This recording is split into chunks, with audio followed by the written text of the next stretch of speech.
Si quieren interrumpirme, por supuesto, lo hacen con total libertad, no es necesario que esperemos quizás hasta el final para preguntar algunas cosas, pero la verdad que en el día de hoy tenía programadas 2 charlas aquí con ustedes y a la tarde un homenaje a Evita en el aniversario de su fallecimiento, así que se me mezclaban los temas. Buscando el tema de Evita, la referencia a Evita, encuentro, ustedes saben que de Evita se recuerda fundamentalmente la Fundación Eva Perón, ¿no? Que es la actual Facultad de Ingeniería, el edificio de la Fundación, y fundamentalmente, bueno, por su obra social, menos se la reconoce por la obra política, que es el Partido Peronista Femenino, aunque hoy salió en Infobae un artículo bastante interesante sobre el tema, y mucho menos se la recuerda por cómo operó con los sindicatos Evita. Y en esta operatoria de los sindicatos, Evita era la que flexibilizaba la burocracia del Ministerio de Trabajo. Era aquella que operaba para que los sindicatos tengan sede, se resuelvan los convenios, ¿no? Con la agilidad que requería el momento. Esto fundamentalmente entre los años 47 y 48. Y dentro de las acciones que a través de la Fundación Eva Perón organizaba la compañera, estaba la creación de escuelas de capacitación sindical. Digo esto porque en el peronismo clásico, el peronismo del 45 al 55, la referencia a la capacitación de los trabajadores va a adquirir una impronta bien importante. En realidad, el primer antecedente lo vamos a encontrar en la Secretaría de Trabajo y Previsión en el año 44 con la creación de la Comisión Nacional de Aprendizaje y Orientación Profesional, que no casualmente estaba en el Ministerio de Trabajo y no en el Ministerio de Educación. Vamos a ver que esa transferencia a educación va a ser producto del desarrollismo, no es un producto del peronismo. Entonces tenemos en el año 44, antes del 45, perdonen la referencia, la comisión. En el segundo plan quinquenal, ustedes saben que del primer plan quinquenal nadie se acuerda, porque fue como el primero de organización del momento, y el segundo ya fue un proyecto político mucho más armado del peronismo, pero en el segundo plan quinquenal, en el capítulo dedicado al tema trabajo, el tercer punto lo tiene el tema de la capacitación de trabajadores.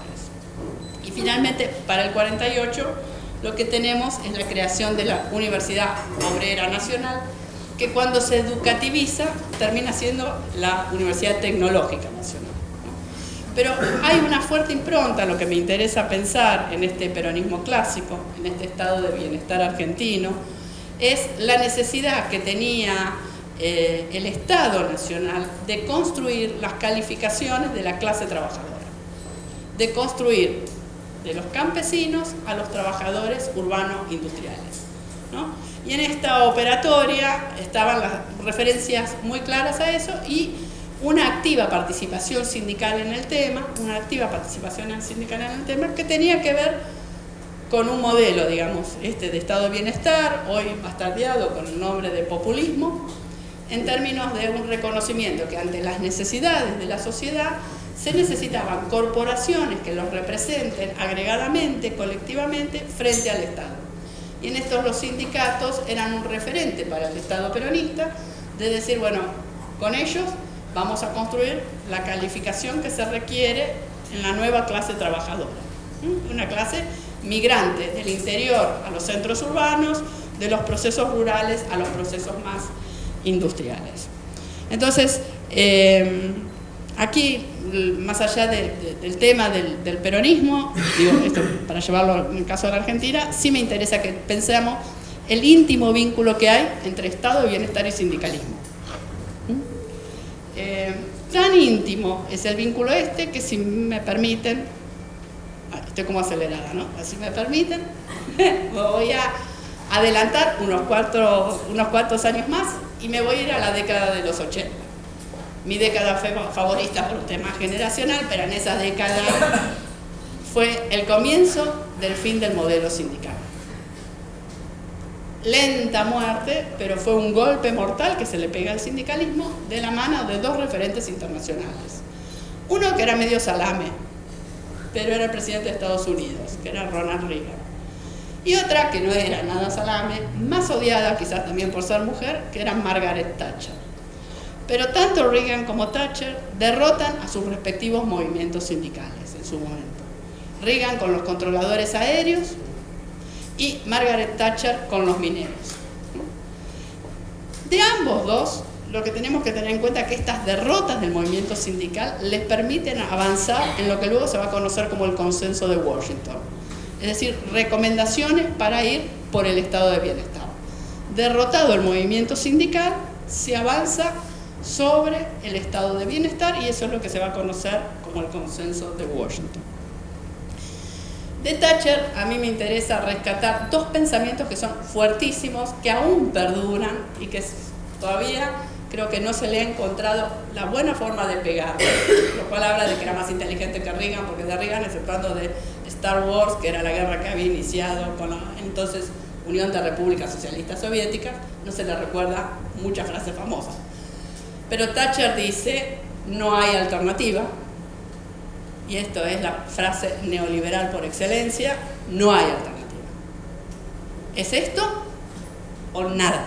No hay alternativa. Y la segunda que se manda la señora, que es maravillosa, a los que les gusta el cine, aparece, me parece, en la película que hacen sobre su vida, es cuando ella mira y dice, cuando el Estado mira a los individuos, la sociedad no existe. Frente a mí, los individuos. Nada de sociedad, nada de corporaciones. Entonces, quiero que retomemos este tema porque la idea del individualismo empieza a aparecer con fuerza en esta frase. Me corro un poquitito, solo para dar un dato como de contexto antes de meterme más lleno en el tema de formación. El año 83 en la Argentina, ustedes saben, marca el retorno de la democracia. El retorno de la democracia viene con varios estudios, porque ya eran los años 80, en Europa el desempleo demostraba su faceta estructural, ¿no? La idea de que el desempleo se instala, ya no era el desempleo marginal del estado de bienestar, del 3%, aquello de que me canso del trabajo, lo largo y en una semana consigo laburo, no hay problema. Acá aparecen algunas reflexiones, en Argentina también, a pesar de que siempre hemos tenido un alto nivel de representación sindical, mucho más alto que Alemania, mucho más alto que Francia, mucho más alto que España, fundamentalmente por el tema de las obras sociales, pero hay una alta adhesión a los sindicatos en la Argentina. Sin embargo, para el sindicalismo argentino empiezan a aparecer dos grupos que le empiezan a resultar ajenos al modelo del trabajador que ellos tenían en la cabeza, ¿no? El varón, adulto, casado, heterosexual, sano y nacional. Entonces, los grupos que aparecen son los jóvenes, que empiezan a aparecer como no interesados en el movimiento sindical, y las mujeres. Tanto es así que en el 83, con el regreso de muchas de las exiliadas, ellas traen a la Argentina todo el tema de las secretarías de la mujer. Digo la anécdota graciosa, yo en ese momento acompañaba a alguna de ellas. Una de mis más grandes amigas fue dirigente sindical en esa época, es dirigente sindical. Y en la CGT, la Secretaría de la Mujer se la habían dado a Iseta, que era un compañero municipal que de género, ni poplín, como diría, ¿no? Pero, bueno, el 83, el retorno de la democracia, el retorno de los exiliados trajo este tema y empezaron a aparecer como soluciones los temas de la Secretaría de la Mujer. Y con los jóvenes no quedaba claro si había que armar una institucionalidad propia para atraer a este grupo, si el tema se resolvía solo con la juventud sindical como referencia histórica, o estos jóvenes que empiezan en los 80, que habían vivido su infancia durante la dictadura, requerían una acción sindical de otro tipo, ¿no? Y además, los 80 le traen al movimiento sindical argentino la crisis política que por primera vez el peronismo pierde las elecciones.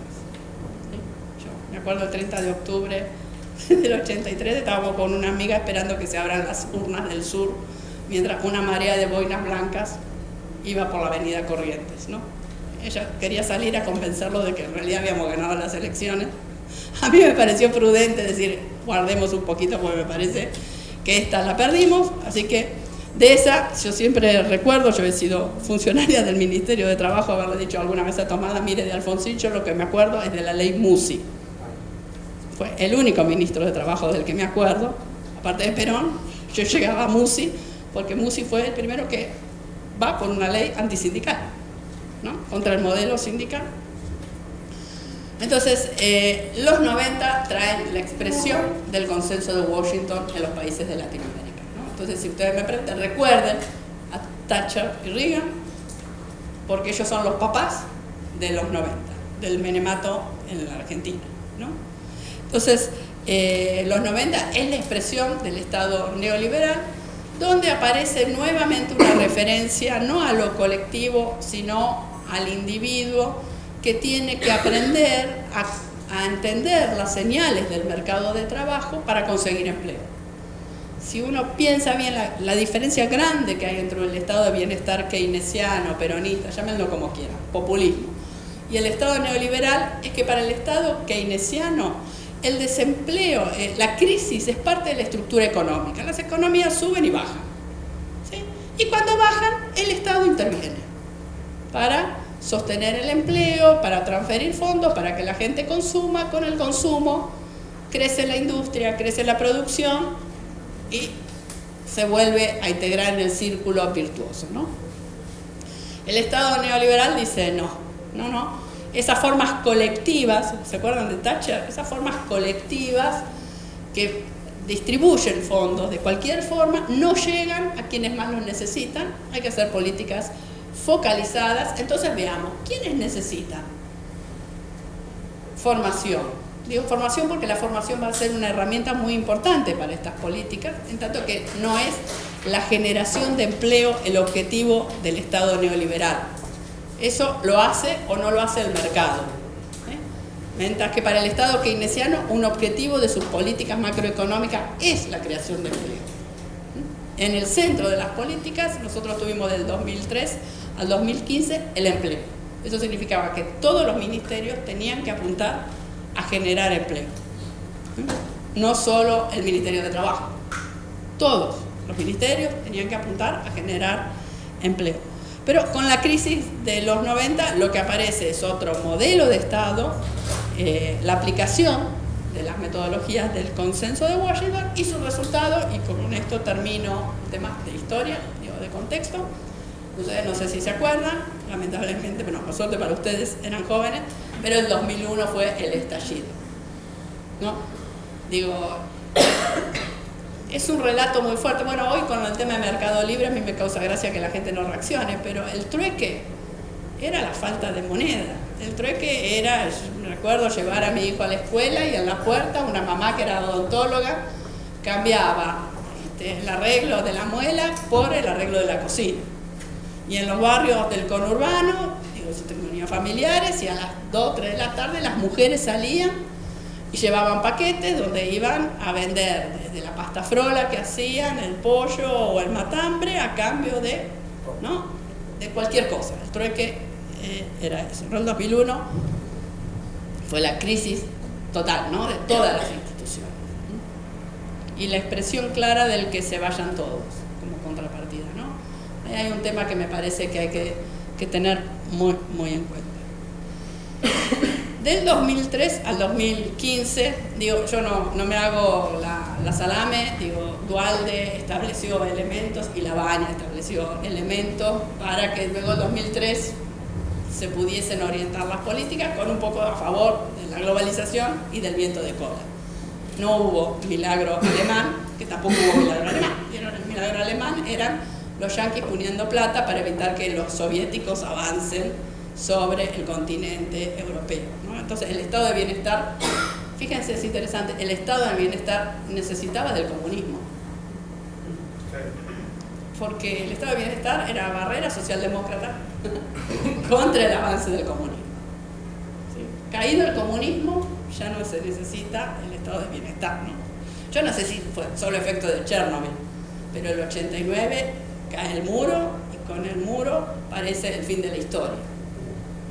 Pero lo que desaparece es este enemigo otro, ¿no? Este otro totalmente distinto que requería del capitalismo una protección, una legitimación a través del accionar sindical, a través del bienestar, a través de la distribución y redistribución de la riqueza.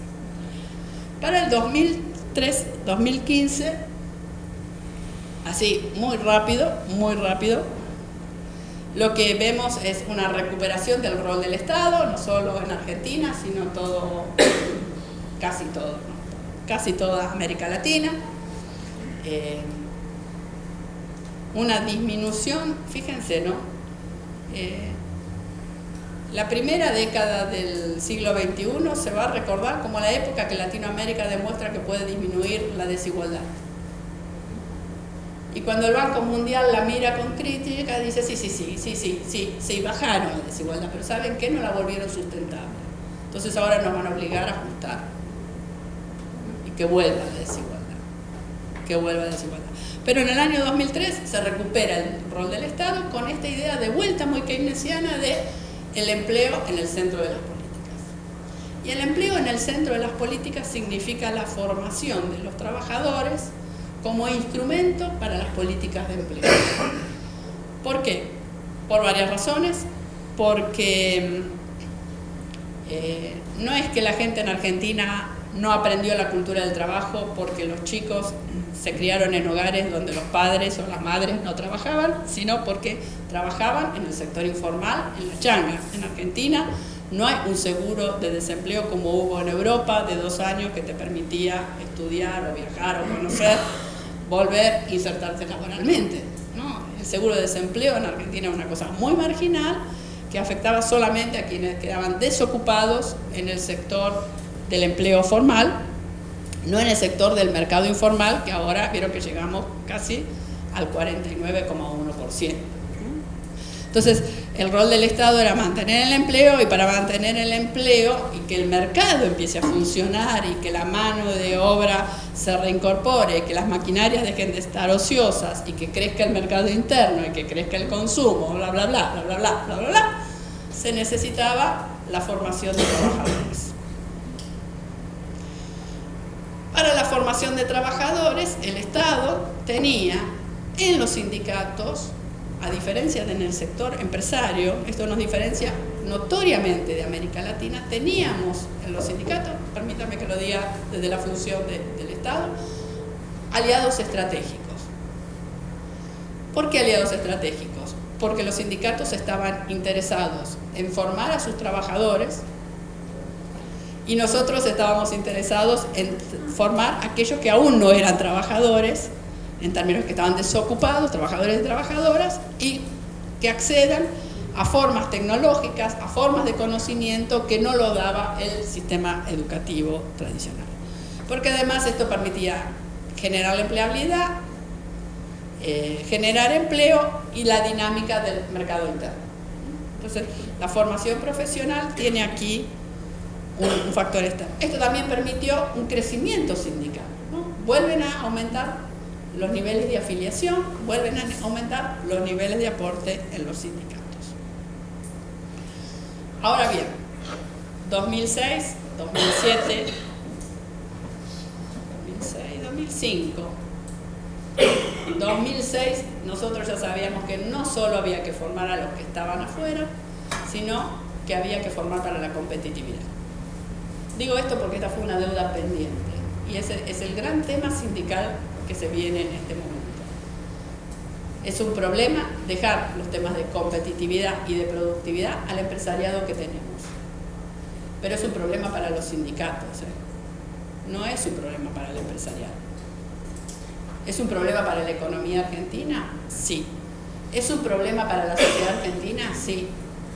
Porque hay formas de productividad, digo, temas de automatización y varias leyendas urbanas que no requieren de trabajadores, ¿no? Me acuerdo, hasta hace poco teníamos un secretario de empleo que decía, bueno, en el tema del empleo esto es como la guerra, y cuando uno va a la guerra tiene que definir con quién te quedás, si con los prisioneros, con los heridos o rescatar los cadáveres.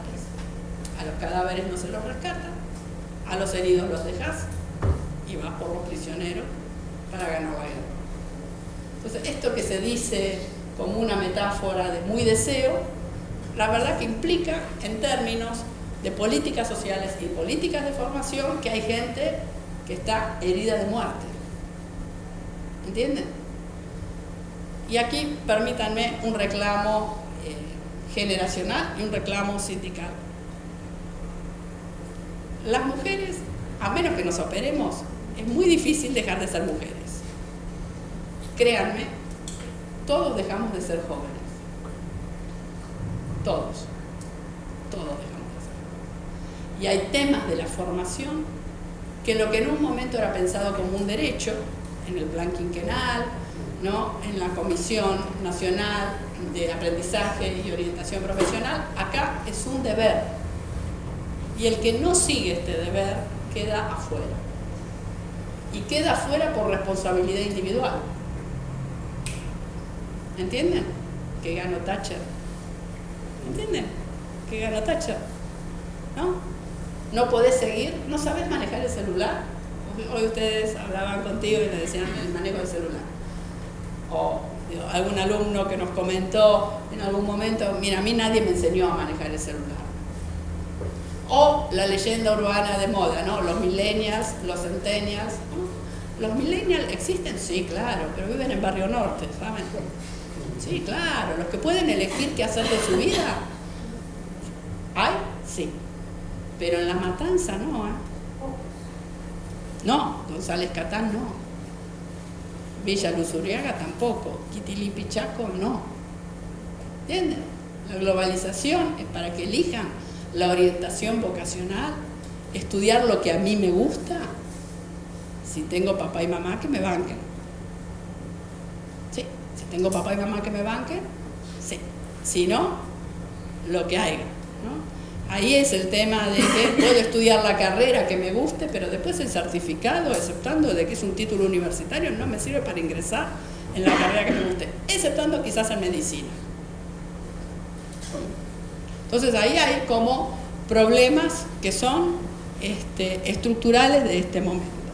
Entonces, ¿cuál es la otra dimensión que fue mencionada en la charla anterior y que me gustaría solamente profundizar un poquitito?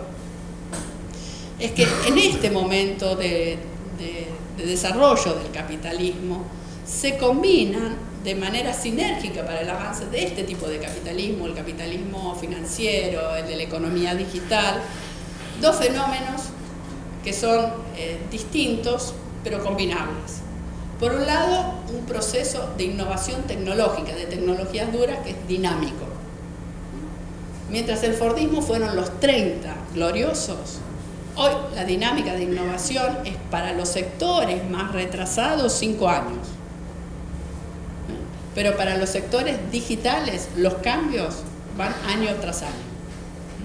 Y no se trata solamente del último modelo de teléfono celular, ni del último modelo de Smart TV, ¿no? Sino que cada año van avanzando y me van obligando a avanzar. Ya no se trata de estudiar porque te gusta, o estudiar ¿no? Ya no se trata del derecho a formarme, sino de la obligación a formarme. Porque si no acompaño este ritmo tecnológico, de tecnologías duras, quedo por fuera. El segundo fenómeno que se combina con este, pero que es de orden distinto, es las nuevas formas de organizar la producción, que se conocen bajo el título englobante de tercerización. Tercerización, diría aquí Juan, que me acompaña en alguna materia, es la decisión de una empresa de que parte de su empresa la hace mejor otro, de manera más eficiente. Y cuando usan la palabra eficiente, me están diciendo lo hace con menos costo. Entonces, ¿para qué seguir haciéndolo yo? Si Juan puede hacerlo solito, con menores costos. Y ustedes saben que en un mundo globalizado, el único costo que el empresario puede manejar, adivinen cuál es. El costo laboral. Costo laboral, porque los insumos suelen ser internacionales, ¿no? El precio del petróleo, el precio energético, ¿no? Digo, te bajan los subsidios y te aumentó la luz. Bueno, eso parece que no podés hacer nada, pero sí podés ir por el costo laboral, ¿no? Entonces la eficiencia va a ir por el costo laboral. Sin embargo, más allá de esto, algunos hablan de la fragmentación del mercado de trabajo. Lo que se fragmenta es el colectivo de trabajadores.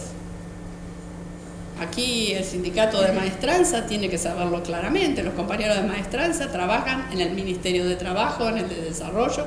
Sin embargo, no son afiliados a UPCN ni a ATE. Son de maestranza.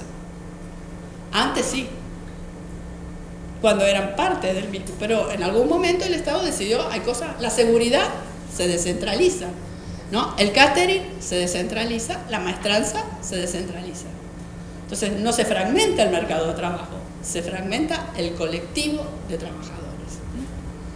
Entonces, este es el contexto cuando esta fragmentación llega al extremo, como algunos de ustedes quizás ya conocen, con el tema de los trabajadores por plataforma, los pibes que trabajan con Rappi, con Uber, esos pibes y pibas que trabajan con estos medios.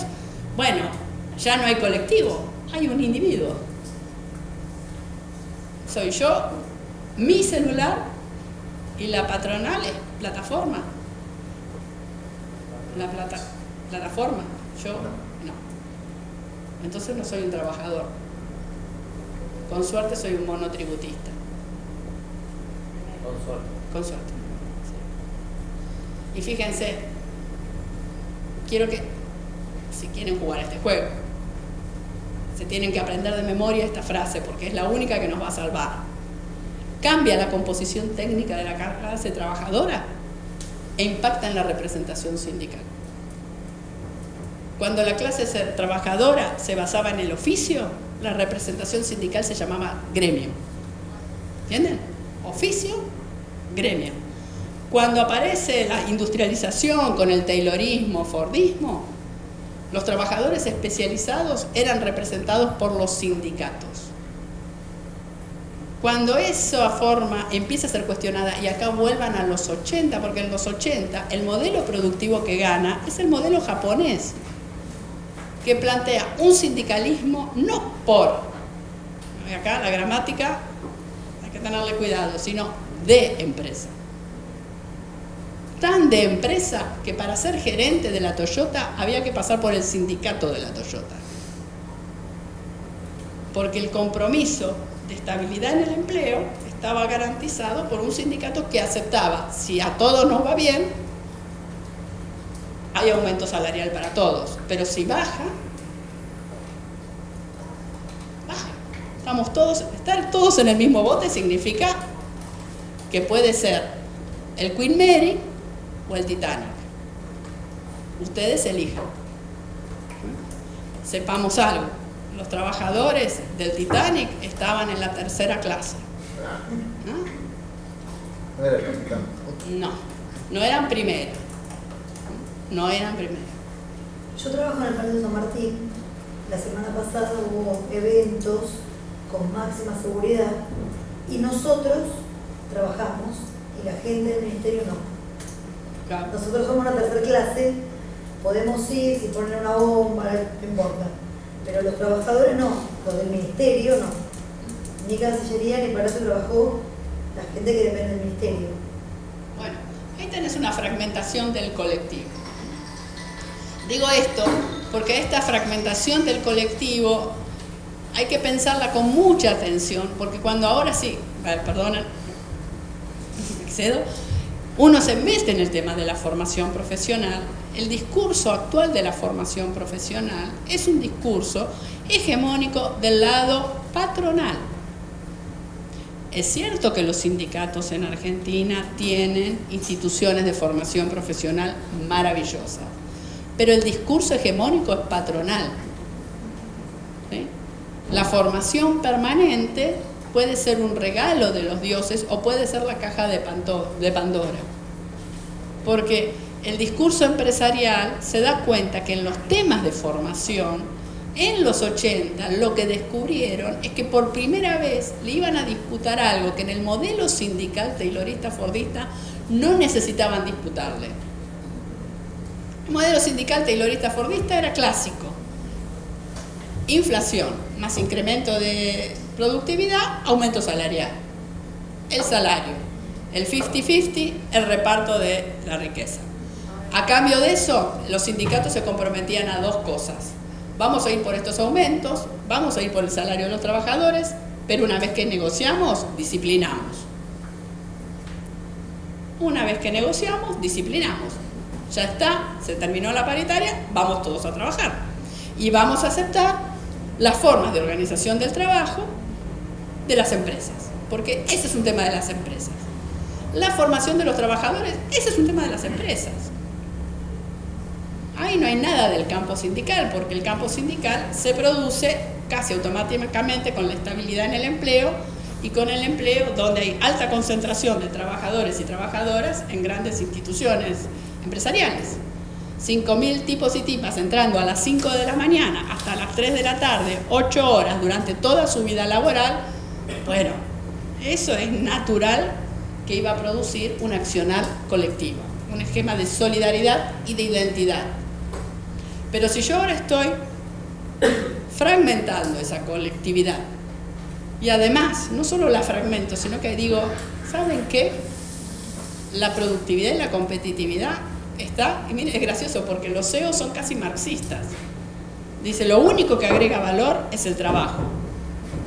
Es Marx. Bueno, Perón decía, hay una sola clase de hombres. Hay que actualizarlo un poco también, ¿no? Hay también mujeres, pero, ok. ¿Sí? Pero aquí los CEOs dicen, agregan trabajo, entonces yo voy con un discurso para cooptar, no ya solo a los que pongo fuera de convenio, a todos. Voy a empezar a disputar la identidad laboral.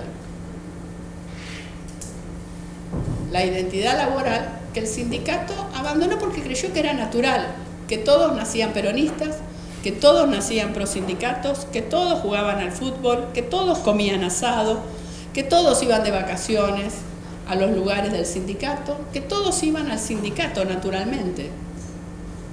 ¿No? Y en los 80 empiezan a...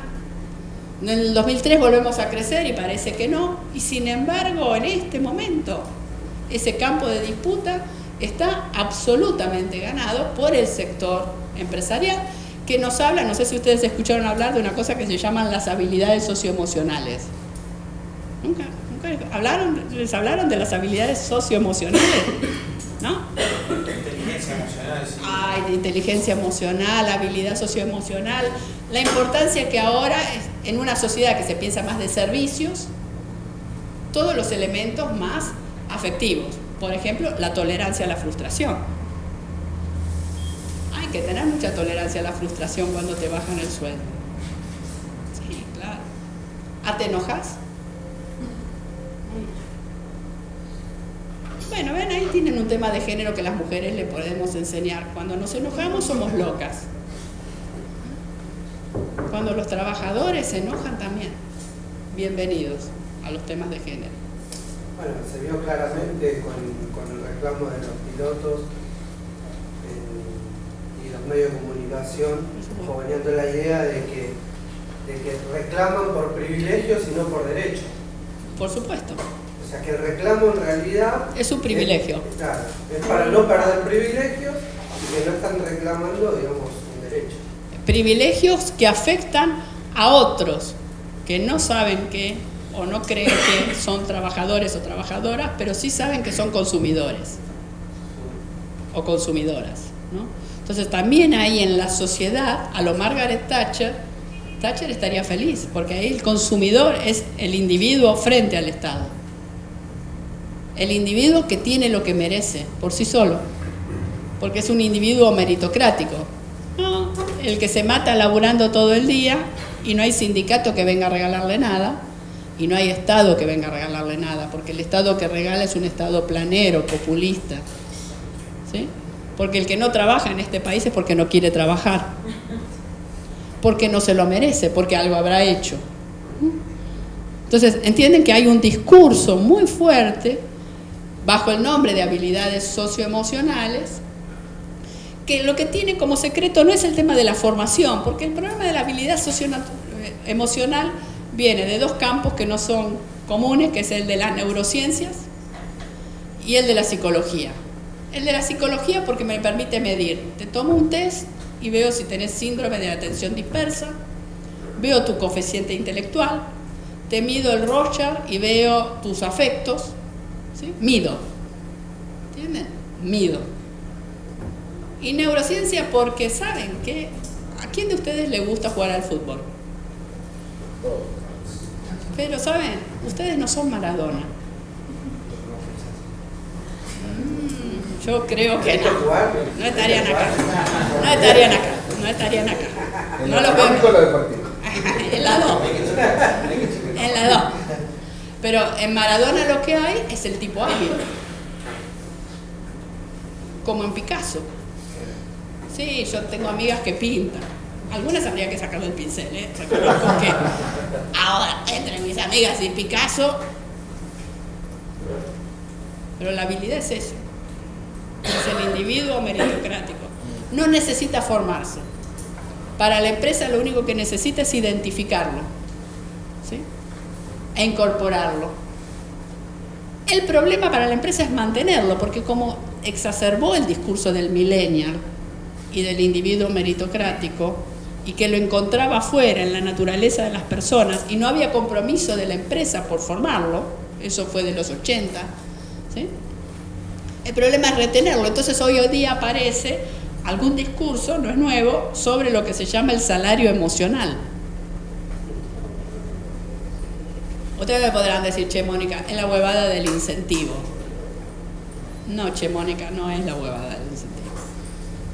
Que nuestros empresarios sean brutazos es un problema. Si fuesen un poquito más inteligentes, el problema más grave lo tenemos nosotros. Porque estamos dejando un campo de disputa, no por la ideología, sino por el corazón, por el cerebro, por la generación de identidades. ¿Sí? Porque ¿con quién hablo este problema? ¿Con el delegado, con la delegada o con el supervisor o la supervisora? ¿Quién es mi referente para resolver estos problemas? ¿En quién confío más para resolver estos problemas? Entonces, ahí el tema de las habilidades socioemocionales vuelve a traernos el tema de lo generacional, con el discurso de los millennials o los centennials o los nativos digitales o las nativas digitales, y el tema de las mujeres. A mí me causaba mucha gracia porque cuando empezó el tema de las habilidades socioemocionales, yo dije, qué grande, las mujeres venimos ganando esta, porque habilidades socioemocionales más locas que nosotros, más cariñosas, más serviciales, más. Y la neurociencia demostró que el cerebro de los hombres es más resiliente que el de las mujeres, así que nos van a joder de vuelta con las habilidades socioemocionales. Les aviso que esto viene mal. Si no entendemos esto, no nos vamos a dar, y aquí sí es una alarma muy fuerte. Miren, yo no sé, perdón, no me importa qué piensan sobre el tema del aborto y todo eso, no me importa. Lo que sí sé es que las mujeres se están expresando en el movimiento social. De una forma que si se permiten alguna vez participar de esa movilización, van a encontrar el sentimiento oceánico que hace mucho perdimos, ¿eh? Es impresionante. Que será más lento, que se diluirá en el tiempo, que ahora viene la ola regresiva, sí. Pero esa pasión, ese trasvasamiento intergeneracional, esa alegría, ese nivel de convocatoria, esa sensación de una ideología, si quieren llamarla la de género, más de una organización sindical tendría que mirar con preocupación. ¿Por qué se expresan de esa forma? ¿Puedo decir algo? Sí, claro. Respecto a eso que se está refiriendo, creo que el movimiento feminista con las adolescentes pudo hacer algo que la política en estos últimos años no pudo, y es hacerlas interesar por un tema político, porque hay muchas adolescentes con las que uno habla que pueden hablar, opinar del feminismo, manifestarse y demás, y no tienen la misma convocatoria o no les genera la misma importancia, no se involucran en la cuestión política en general. Sí. Encontraron un espacio de otra forma, también en los 80, con el surgimiento de los movimientos sociales, aparece el feminismo como una ola fuerte, pero hay que reconocer que en este momento, en Argentina particularmente, es una movida que hay que prestarle alguna atención porque algo le pasa al actor sindical con el movimiento de mujeres. Y si quieren lo podemos remitir al Feministas versus Partido Peronista Femenino, lo que ustedes quieran. Pero aquí hay un tema que es un llamado de atención al movimiento sindical. Entonces, llegando al tema que me convocaron, en realidad creo que me pasé por la oreja el tema que me convocaron, lo toman. Bueno, se llama autonomía. Palabra de moda que reemplaza flexibilidad. ¿Ah? Flexibilidad era en los 80, todos nos volvíamos locos luchando contra la flexibilidad en los 80, perdimos la discusión, lo bueno es que quedó como mala palabra, entonces nadie habla de flexibilidad, pero ahora hablan de autonomía. ¿Sí? Hay que ser autónomo, hay que ser emprendedor. La persona autónoma y emprendedor son características muy fuertes del individuo, ¿no? En el tema de formación hay un campo que hay que volver a pensar, que es el rol de los delegados. Este rol de los delegados, que en algunas versiones se pensaba como la correa de transmisión entre lo que pensaban las bases y los dirigentes, retomarlo en términos de estos temas. Hoy el compañero que me precedió hablaba de las comisiones de condiciones y medio ambiente de trabajo. Miren, de las condiciones y medio ambiente de trabajo, además de las cargas físicas, ¿no? El dolor de espalda, la sordera, perdió el meñique, tuvo un accidente, se cortó el brazo, se cortó la pierna, falleció in itinere, etcétera, etcétera, etcétera. Están apareciendo con fuerza las cargas psicológicas y las cargas cognitivas. Aparecen síntomas que antes eran de los gerentes, el burnout, ¿no? Esta idea de este laburo ya no me lo aguanto, este laburo ya no me lo aguanto, este laburo ya no me lo aguanto, no lo aguanto, no lo aguanto, no lo aguanto y me voy. O me vuelvo loco. La pregunta que hay que hacer al compañero es, ¿y a dónde vas? ¿A dónde vas? El burnout está muy de moda entre los adolescentes, pero la verdad que en el mundo del trabajo con las nuevas tecnologías va a empeorar, el bullying, esa era la palabra, perdonen, el bullying. Por supuesto, el bullying en adolescentes es terrible. Si alguien cree que la infancia es un lugar maravilloso, lean los cuentos de Bradbury sobre la infancia, es un infierno. Si sos débil en la infancia te matan de todos lados, ¿no? En la adolescencia también te matan de todos lados. Entonces el bullying, pero si sos trabajador, y yo ahora te puedo evaluar usando mi celular, agarrate que el bullying es un moco de pavo. Ustedes están en el sector servicios. El celular me permite a mí medirle el servicio. Es más, algunos compañeros de ustedes de comercio me piden por favor cuando compro un producto que lo evalúe. Como clienta me pide que lo evalúe. Y si voy a hacer una queja, quien me atiende me pide que la evalúe. ¿Sí? ¿Entienden que están ustedes pidiéndome por favor a mí que lo evalúe? Que yo no soy su jefa, soy una clienta.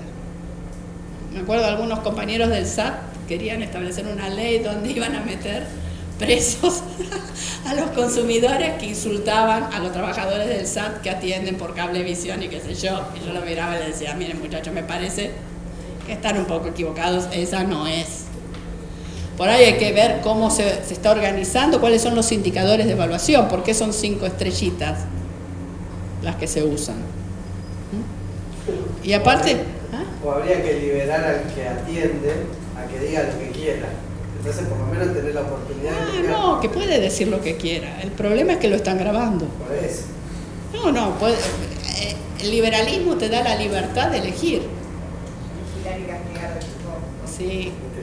Pero el que vigila y castiga es ahora mi compañero, ¿no? Yo quiero ver, ahora siempre veía esto, por suerte cambié, pero cuando estaba con Game of Thrones, ni se le ocurra cortarme la internet o el cable, porque ahí era un infierno. ¿Sí? Qué solidaridad de clase, qué trabajadora, a mí me atendés, me devolvés, ¿entendés? ¿Viste lo que le pasó a los gorriones con Cersei? Bueno, vos te va a pasar lo mismo 2 veces peor. Y así puede decirme que te evalúe cuando estaba muy loca, decime que te evalúe. Decime, dale, dame las 5 estrellitas, vas a ver cuántas te ponga. Es gracioso, ¿no? Hasta que te evalúan. Sí. Sí. Ustedes saben que entre los docentes ahora está la tradición de no te metas en el WhatsApp de los padres. No te metas en el WhatsApp de los alumnos. Porque estas formas de evaluación están en todos lados, ¿no?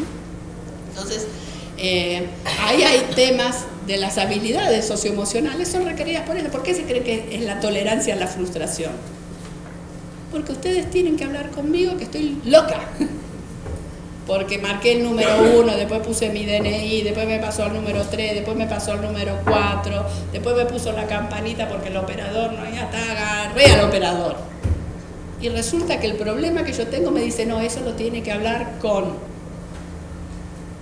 dame con tu supervisor. Dame con tu supervisor. Entonces, aquí hay temas de habilidades. En relación a las tecnologías, la composición técnica de la clase trabajadora está cambiando. Está cambiando. El obrero peronista, nadie quiere ser obrero. Y los papás obreros no quieren que sus hijos o sus hijas sean obreras. Los mandan a la universidad, porque creen en el proceso de inclusión social ascendente a través de la educación. Cuando vuelve el hijo del obrero, el hijo de la obrera, ya no es el que se fue. Si alguno se mudó y vuelve al barrio de la infancia, van a ver que no es el mismo. Las cosas no son iguales cuando uno vuelve, y menos cuando te fuiste para la universidad. Porque la idea de ser obrero, hay una identidad ahí que no está bien trabajada, y ese es un problema del sindicato. ¿Qué tenemos que ver nosotros? Che, ustedes le dan los útiles escolares a principio de año, les dan las clases de apoyo, tienen los centros de formación profesional. Entonces, ahí hay temas que son básicos para entrarle a dos temas que son estructurales del movimiento sindical: la identidad laboral y la solidaridad. En los esquemas de formación profesional son espacios para recuperar identidades y solidaridades. Que ustedes estén reunidos acá tiene que ver con eso. Encontrar un ámbito donde nos veamos la cara, donde podamos discutir algún tema que ojalá tenga algo que ver con lo que yo hago, porque si no tiene nada que ver con lo que yo vivo, está bueno, buenísimo, pero fuiste, ¿sí? Entonces, con esto sí, disculpo, termino. Se trata, cualquier referencia a algún partido político es pura coincidencia, de establecer un campo de diálogo social intergeneracional e intergéneros. Se trata de un nuevo pacto social responsable. Responsable significa basado en metas. Basado en metas significa que tenemos que alcanzar en un plazo de tiempo algunos resultados que sean medibles. Tenemos que medir el impacto que tienen nuestras acciones en quienes nos acompañan la mayor parte de nuestra vida. Sorry, no es ni el marido ni la marida, es el compañero y la compañera de trabajo. 8 horas todos los días, no hay matrimonio que lo aguante. Digo, desde ahora. ¿Sí? Adiós, gracias, existe Netflix para el fin de semana. Pero en el lugar de trabajo, eso todavía puede fluir siempre y cuando el sindicato recuerde que esta nueva composición requiere herramientas nuevas. No es la única la formación profesional, entendamos claramente, también es necesaria la obra social, también es necesaria la lucha salarial, también es necesario la lucha contra la precarización, incorporar a los trabajadores informales, etcétera, etcétera. Solo me estoy basando en un punto muy chiquito de las políticas. La verdad es que creo que el tema de formación, la excusa de la formación, es la excusa para volver a ganar representación, credibilidad y legitimidad. Que en este momento estamos como flojitos de papeles. No sé si no hay nada, estamos flojitos de papeles. Flojitos de papeles. Entonces hay una oportunidad. En los jóvenes tienen un desafío que me parece es ponerse en el lugar del otro, no solo porque la patria es el otro, sino porque el otro es un mayor, es una mayor al cual ustedes van a llegar en algún momento. ¿Sí? Y además porque hay que garantizar un cierto trasvasamiento generacional de un elemento muy difícil que es la experiencia. Hay que recuperar este ámbito del diálogo que se está perdiendo. Pero ahora está Google. Sí, no es reemplazable por el WhatsApp. ¿Es necesario el WhatsApp? Sí, por supuesto. ¿Reemplaza? No. No. Si creemos que lo reemplazan, tenemos un problemita. ¿Sí? ¿Reemplaza la cartelera sindical el WhatsApp? Seguramente que sí. El Facebook puede reemplazar la llegada directa al sindicato a nivel central, en la queja, ¿no? Entonces también ahí hay que las habilidades socioemocionales de los dirigentes sindicales de bancarse que alguien diga yo no estoy de acuerdo, de manera pública. Hay un uso de la tecnología al interior que no solo tiene que ver con el control, la bajada de información, sino también cómo llega la información hacia ahí arriba. Por último, sí, ahí terminé respondiendo la pregunta que me hacían los compañeros aquí de UNI sobre quién tiene que pagar la formación profesional. Si no está el Estado, ¿ustedes creen que la empresa lo tiene que pagar? ¿Lo va a pagar? Pero la exigencia de los sindicatos tiene que ser eso también. Y para mí la capacitación tendría que ser hasta el horario laboral. La exigencia del sindicato, nuestra, es que la paguen, y que no solo la paguen, sino que pongan el lugar, que pongan el horario también. Pienso. Que se tome como una obligación de la empresa, porque si no, te dicen, no lo tengo que hacer. Y no te lo mereces. No, yo puedo formar, pero a los mejores, ¿saben?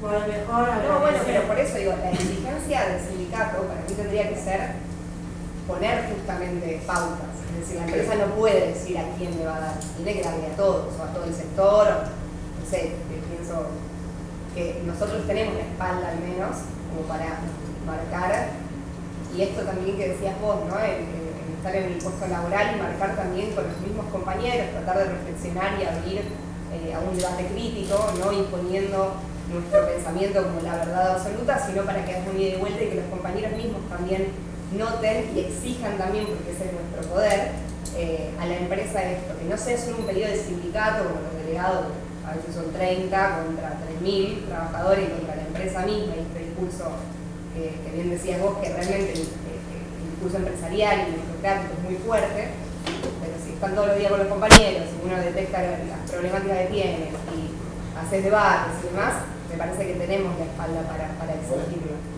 Al menos en nuestro lugar de trabajo lo hacemos y la empresa tiene que responder, no le queda otra. ¿Y si la empresa no responde? Le conviene, le conviene. Tenés que convencer mucho para que le convenga. Tenés Sí. que convencer. No, y también creo que es este desafío que vos decías, es que hoy el trabajador es una obligación, digamos, que se capacite. Y hay que ver cuántos de nuestros trabajadores nosotros podemos generar esa conciencia de capacitación para, digamos, esta transición que pueda suceder. A veces a nosotros nos cuesta mucho en generar capacitaciones dentro de las empresas y que los trabajadores por ahí sí, asistan y quieran quedarse. Porque, por ejemplo, muchos dicen, che, bueno, es el horario laboral, pero es una hora, no, yo me estoy en una hora antes. Capaz se te van.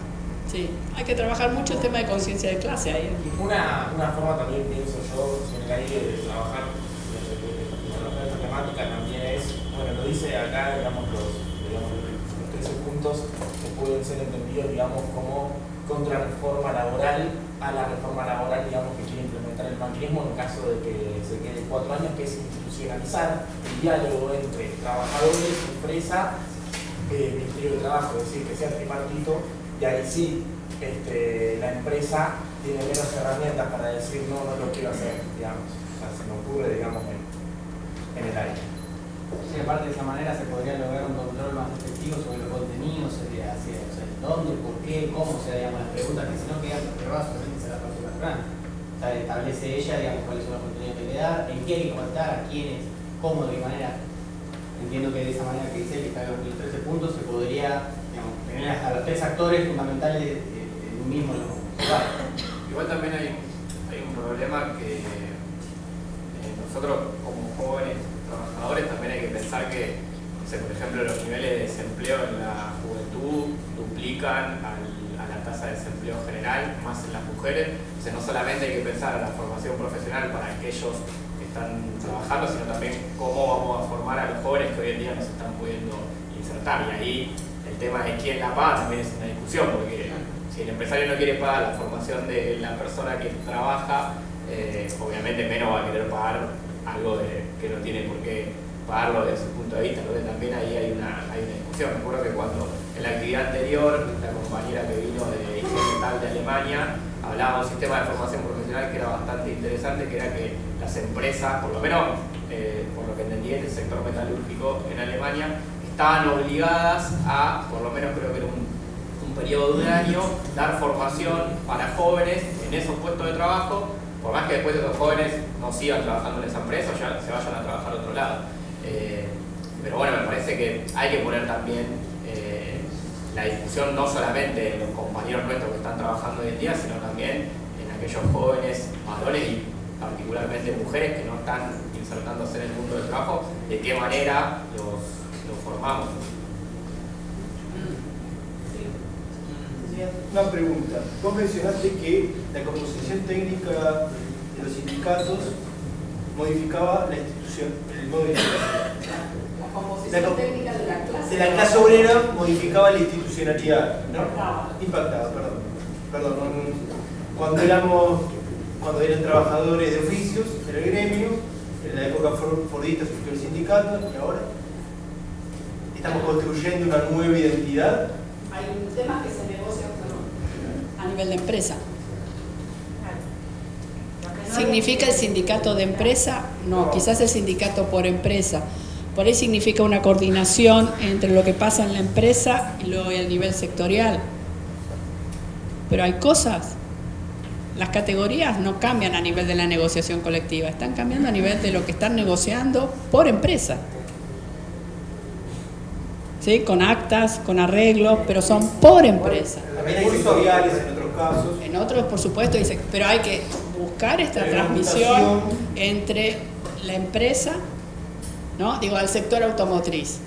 Yo pienso el sector automotriz, bueno, una cosa es Ford, Volkswagen, Toyota y otra cosa es el taller mecánico de la esquina, otra es la concesionaria, otra es el automóvil club, otras son las autopartistas. O sea que el recurso de convenio por empresa, digamos, existe. No, existe, obviamente que dependiendo de la coyuntura en la que te toca estar, lo puedes utilizar o no. O sea, siempre tendría que ser superador al convenio, digamos, el convenio por empresa. Por ahí no querés negociar en una paritaria, o sea, no lo puedes negociar en una paritaria porque es muy particular de una empresa. Entonces, bueno, vos podés hacer un convenio por empresa y que sea superador al convenio colectivo. Pero bueno, lamentablemente la coyuntura, digamos, de hoy es que cualquier cosa que vos quieras negociar, te lo van a hacer a la baja, porque independientemente de eso... Sí. Miren, lo único bueno de esto, yo no soy sindicalista, ustedes sí. Asesora. Ustedes vienen como a la mano del rey, si no nos mata, nos va bastante bien. ¿Sí? El sindicalista tiene que hacerse cargo de esta situación. Si el problema es sectorial y en el sector está compuesto por pymes, micropymes y grandes empresas, ese es un problema. Si ustedes me dicen el problema de formación es un problema de la empresa y que lo pague la empresa, y vos tenés pymes, micropymes, dejó de ser ya un problema de la empresa. ¿De qué empresa estás hablando? ¿Me estás hablando de la Volkswagen? Sí, que lo pague la empresa. Ahora, ¿del taller mecánico de la esquina? No. ¿En eso el sindicato seguro que no tiene nada que decir? Justamente en Sanidad nosotros tenemos nuestro centro de formación.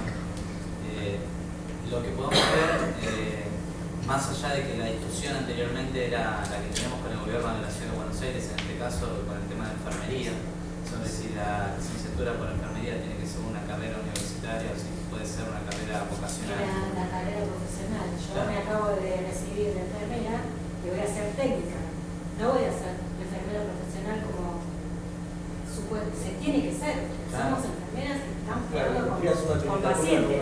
Claro. Es decir, yo ahora me acabo de recibir agosto 2019 y nada, soy una técnica. Voy a ser una técnica. Está bien. Cuando tengo en mis manos la vida de los seres humanos. Ahí hay un problema con las titulaciones y las certificaciones. Pero a lo que quería llegar es que el punto, para mí, desde el punto de vista técnico, estratégico, el sindicalismo tiene que ser quien provea las herramientas de formación. Es que ahí el sindicato tiene mucho que ver porque hay mucha plata de por medio, ¿entendés? Por ejemplo, Tecla no le conviene que todo el puesto de enfermería, toda la cantidad de gente que somos enfermeros, pasemos a otra parte. No le conviene el tema también. Sí, pero Juega un papel muy importante. Pero para no ir específicamente a este tema en cuestión, sino para ir al tema de la cuestión de formación de la industria 4.0 en general, de todo lo que está pasando, la conversión de puestos de trabajo, la automatización de algunos sectores. El sindicalismo tiene que ser un actor social predeterminante en la discusión, porque si no va a perder espacio a mansalva. Sí. O se pone en la postura de decir nosotros vamos a formar a los futuros trabajadores que vamos a sindicalizar y vamos a formar a los trabajadores que ya están pero van a ser reconvertidos sus puestos de trabajo, o nos ponemos en ese pie de lucha de dar esa discusión, porque si lo forma, vamos a ser un poco más específicos, yendo más al grano, si lo forma el enemigo, vamos a perder identidad. ¿Desde qué punto lo van a formar? ¿Desde el punto de vista de la identidad neoliberal, desde el punto de vista del consenso de Washington, o lo formamos nosotros desde un punto de vista social? Porque están formando cabezas. Yo les retomaría la discusión desde otra perspectiva. Aunque el sindicato decida formar. Quiero que entendamos, primero, que hay un problema con que la promesa del certificado educativo y su vínculo con el mercado de trabajo está rota. ¿Sí?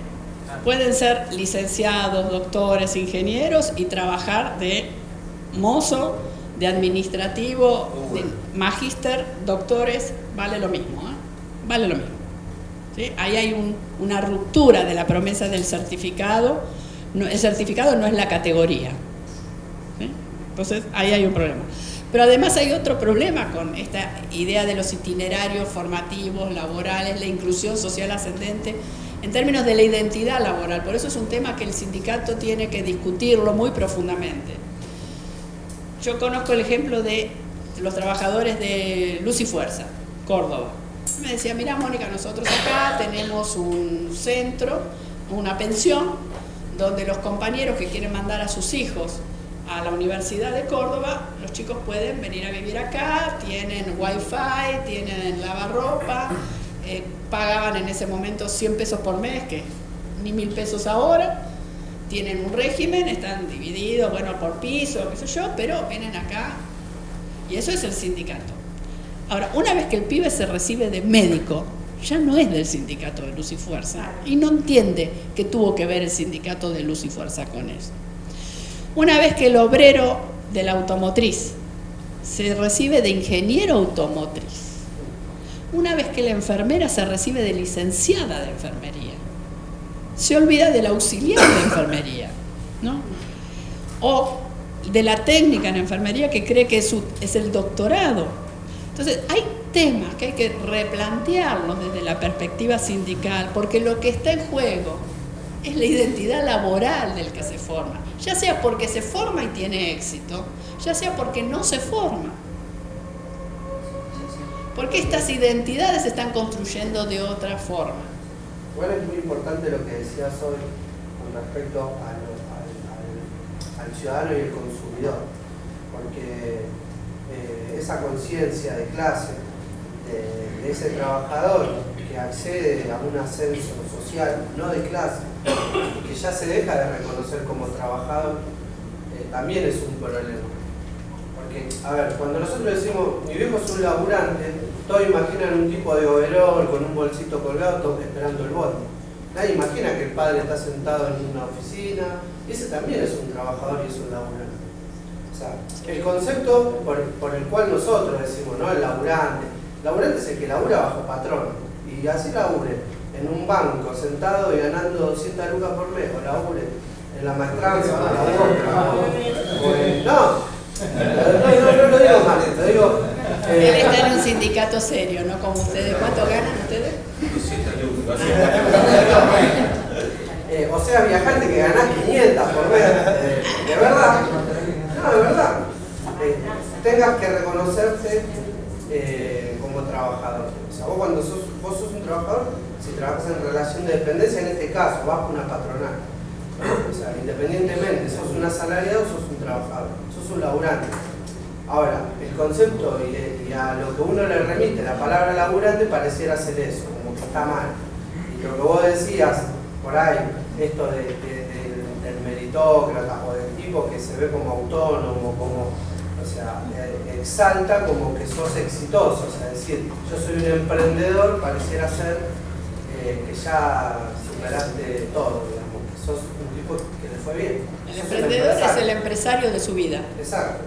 El emprendedor es eso, el tipo, aparte del emprendedor que existe, no es el que te vende mermelada en la feria de Mataderos, ¿eh? El emprendedor es el de Silicon Valley, que llegó a tener miles de millones de dólares con Google. El emprendedor que están pensando es ese. El millennial que están pensando es ese. Y el millennial que tenemos en la cabeza es ese. Lo que pasa es que ellos le hablan a un sector muy pequeño, pero se lo hacen creer a todos. Entonces, el problema no es que ellos le hablen, el problema es que ustedes no le hablan. Ustedes no les están hablando. Eso es lo peor, porque nosotros no nos concientizamos a nosotros mismos de que podemos llegar a, por ejemplo, hacer algo más. Por eso estos espacios son importantes. Estos espacios son importantes también para concientizar a los demás, no solamente para nosotros. Por eso es que nosotros hoy día hacemos esto para concientizar a los distintos servicios que hoy en día estamos obrando. Por ejemplo, en el tema de maestranza, nosotros visitamos distintos servicios y siempre capacitamos de la forma que podemos capacitar nosotros a nuestros operarios. No solamente con el tema del trabajo, ¿sí? También con el tema del convenio colectivo. Yo no puedo capacitar como delegada, pero llega el Ministerio de Trabajo y se cae todo. Ya no existe. Ya está, secretaría. Nadie te cree. Yo como delegada, en el lugar de trabajo nadie me cree. Pasa que yo creo que nuestro rol es justamente de la concientización. Nosotros capacitarnos justamente para salir a concientizar a todas las bases. Ese es nuestro rol como delegado. Está bien, lo hacemos, pero la gente no te cree. Bueno, pero ese es otro punto. Miren chicos, tienen que entender, este es un problema de justicia social. Exacto. Y si ustedes quieren llevar la bandera a la victoria, bueno, Hay que seguir. hay que levantarla y hay que lucharla. Y hay que discutir y hay que conversar mucho. Para eso somos juventud. Y tienen que también aprender a escuchar. ¿Sí? Porque con esto termino, me despido. La reforma laboral que viene no importa en términos laborales en sí, es la previsional la que viene jodida. Y si leen los documentos de la OIT en términos de formación, la OIT te dice, miren, hay que garantizar la formación a lo largo de la vida, porque hay gente de 80 años que quiere seguir trabajando. Y no es quiero seguir trabajando, es que la jubilación no me alcanza ni para el medicamento, entonces voy a tener que seguir laburando.